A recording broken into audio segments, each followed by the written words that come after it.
Greetings, fellow Trekkies and Truckers. When we look at Season 2 of Star Trek Deep Space Nine, now continues on with the Maquis Part 2. On a class in asteroid, Calvin Hudson, now openly part of the Maquis, has Cisco, Kira, and Bashir at his mercy. Cisco demands to see Gul Dukat, whom the Maquis abducted, to which Hudson accuses Cisco of siding with the Cardassians over him. According to Hudson, the Maquis' top priority is peace, but insists the Cardassians' crimes cannot go unpunished. And Cisco points out that it is revenge, not peace, they seek. I prefer to call it retaliation, Hudson smirks. After Cisco declines his offer to join the Maquis stun him, Kira, and Bashir. Hudson tells his fellow compatriots that they should leave immediately. Knowing Cisco, Hudson tells them the commander will be considerably angry upon regaining consciousness.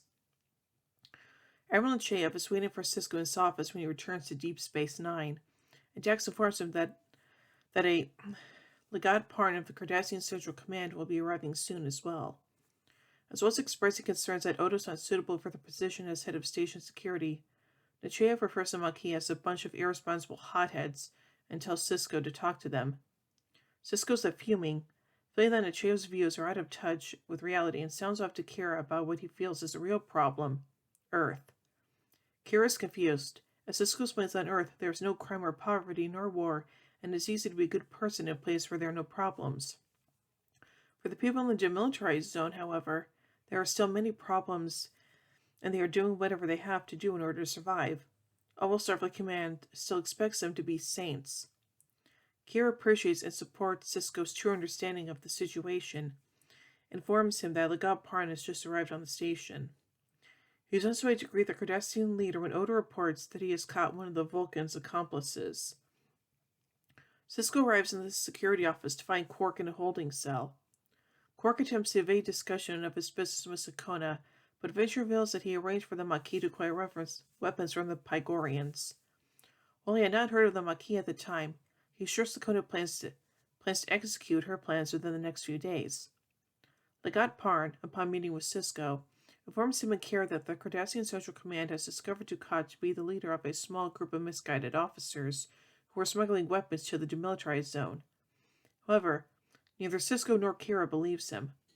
Cisco concludes the command is, in fact, arming their colonists. Hudson was right. Afterward, Cisco hears of more violence, as 3 Federation citizens are killed on Hacton 7 in retaliation for the destruction of the Bok-Nor. Focusing on Dukat, Chief O'Brien discovers subspace distortion of the Maquis ship's warp drive and reconstructs a probable course. Cisco leaves immediately on the USS Rio Grande to rescue Dukat, along with Bashir and Odo. Kira, however, believes Cisco should leave Dukat at the mercy of the Maquis, with him getting exactly what he deserves. Cisco tells her before he leaves that the Central Command wants him dead. That's reason enough for us to want him alive. On one of the Maquis worlds, Sakona attempts to establish a Vulcan Maimon with Dukat. However, it is unsuccessful. Dukat is pleased and starts openly mock his captors, attributing it to his mental discipline and boasting about Cardassian methods of information extraction. Amoros, observing, is fed up with Dukat and comes down to interrogate him himself. Just then, Cisco, Bashir, and Odo interrupt the interrogation, wanting to talk and work together on revealing the Cardassian plot. There's a momentary standoff, during which Dukat grows impatient. "Shoot them!" he yells and knocks Sakona over, triggering a firefight. The Maquis are arrested, but Cisco allows one of them, Amoros, to go free with a message to Cal Hudson that it is not too late to settle things peacefully, as he has not informed Starfleet of Hudson's actions. Cisco also tells Amoros to inform Hudson that he still has his uniform, that he can have it back whenever he wants. They bring Dukat back to Deep Space Nine, where he enjoys a fulfilling meal in his quarters. Cisco arrives to talk to him. First, a brief exchange on the fate of the prisoners, where Dukat says that, in a Cardassian trial, the verdict is known beforehand because Cardassians don't make mistakes. Dukat then inquires about the fact that the Federation, not Cardassian forces, rescued him. Cisco tells Dukat about Legat Parn turning him into a scapegoat to be executed after a comforting trial. Dukat processes this briefly and mentions he predicted this strained relationship with the command since the end of the occupation of Bajor. Dukat then offers to help Sisko stop the smuggling if he helps to stop the Maquis, and he agrees, believing for the moment that Dukat didn't know about the command's plan. He invites Dukat to their next staff meeting. The next day in Ops, Odo has obtained an extensive list of weapons Sakona bought from Quark, but he has been unable to find out more from Sakona herself. The crew focus on the weapons smuggling instead for the time being. With Dukat's help, they find a Ziplite free trader, impervious to scanners and with a faster engine than the runabout. After initially not responding to hails, O'Brien fires off its bow, and a trader named Dorfo Awa explains with a funny story involving a sort of shipment of Redrian weed husks. After Sisko tries to convince him to let him search the ship, Dukat interjects, using his authority and forcefulness to talk the man down. He lowers his shields and allows them to detain a shipment of weapons from him, finally obtaining proof of the conspiracy. Dukat sits back down, pleased to gain a small amount of trust from the group. Back on the station, Quark and Sakona are sharing a holding cell. He calls her position with them Maquis illogical. She scoffs at the idea that Ferengi can display superior logic to a Vulcan, but Quark quotes the third rule of acquisition to her. Never spend more for an acquisition than you have to. The Maquis and Sakona want to acquire peace in the demilitarized zone, and now that the Central Command's plan has been exposed, the two sides, the Maquis and the Cardassian settlers, are in a stalemate, and peace can be bought at a bargain price. But if the Maquis escalate the conflict, the peace with the Cardassians will become that much more expensive. Quark challenges her to follow the logic in his argument. To her muted astonishment, she cannot. Meanwhile, Sisko explains that the Maquis are going to attack what they believe to be a weapons depot hidden in a civilian center on one of the colonies, though Sakona doesn't know which one. Sisko believes her, as Vulcans don't lie as a rule. Dukat challenges that, but takes it for granted for the moment. He ensures that Cardassian Central Command is not aware of this, and takes it on to find out where the depot is located himself. In the meantime, Sisko visits Kyle Hudson one final time, interrupting a council meeting. He bluntly says if they attack the depot, they endanger the treaty, and therefore become enemies of the Federation. He will stop the Maquis if they approach the depot.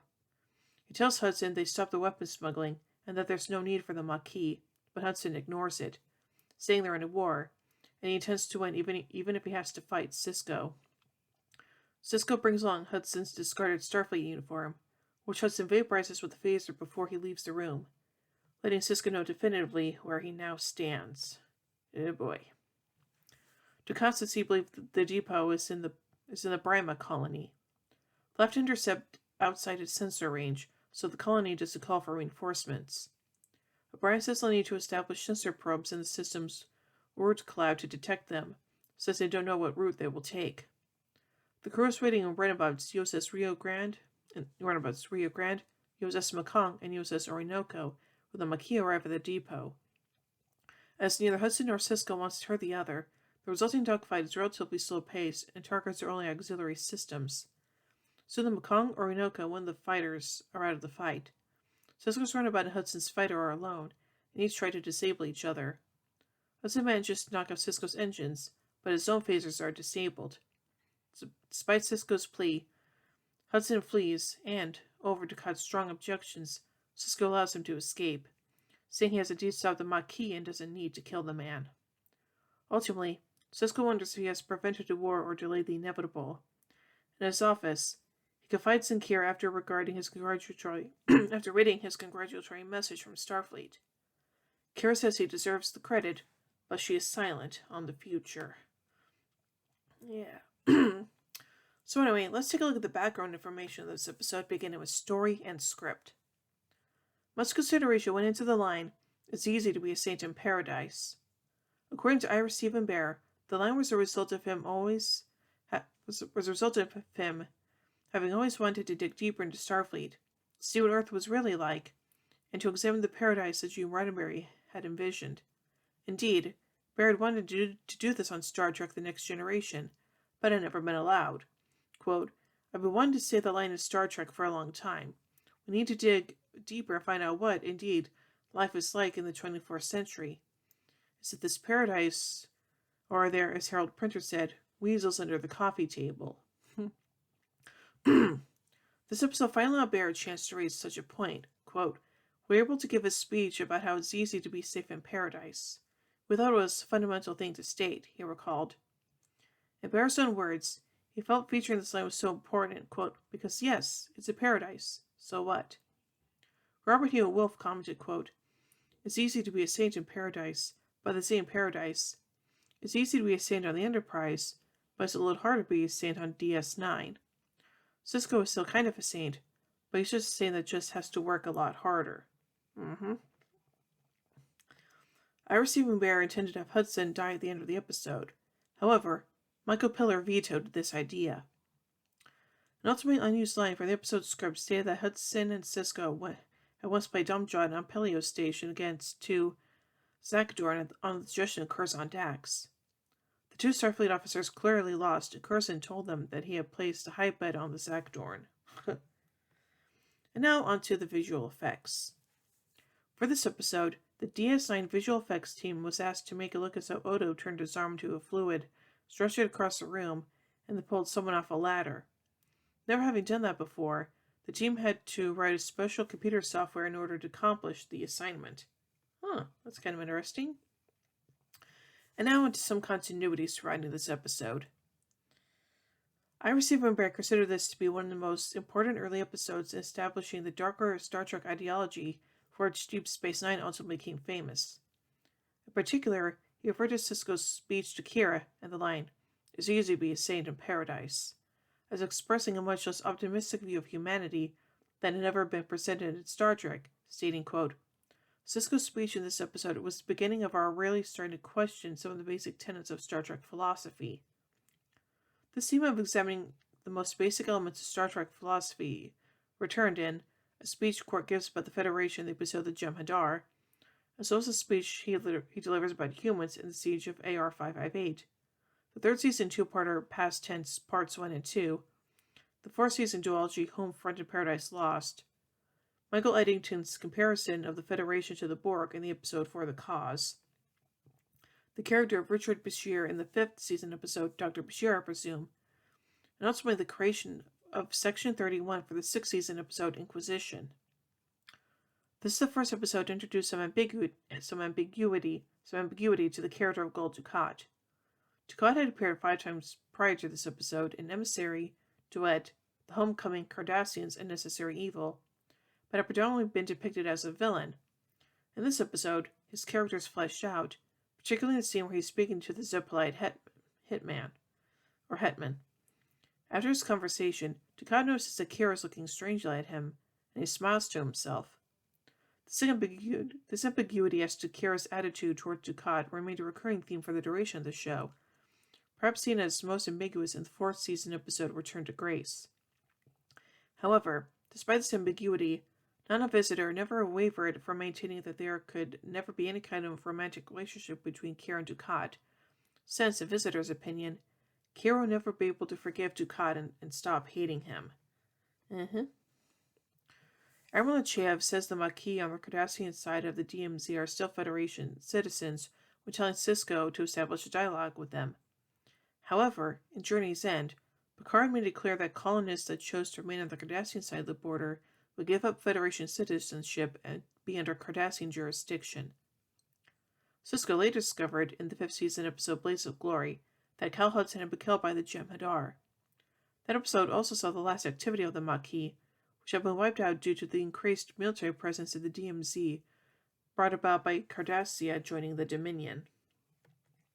Then now finally onto some trivia surrounding this episode. Referenced Rules of Acquisition number 3. Never spend more for an acquisition than you have to. Dukat's line that, on Cardassia, the verdict is always known before the trial begins, became the basis for the episode Tribunal. Carol Lofton just does not appear in this episode. This was the final episode of Star Trek directed by Corey Allen. So overall, as the conclusion to this two-parter, it's actually pretty darn good. So yeah, that's pretty much all I can say about it. So there you go. So overall, I give the Maquis Part 2 4 warp cores out of 5. Well, anyway, tune in bed as we take a look at the next episode, The Wire. So, until then, live long and prosper, everybody.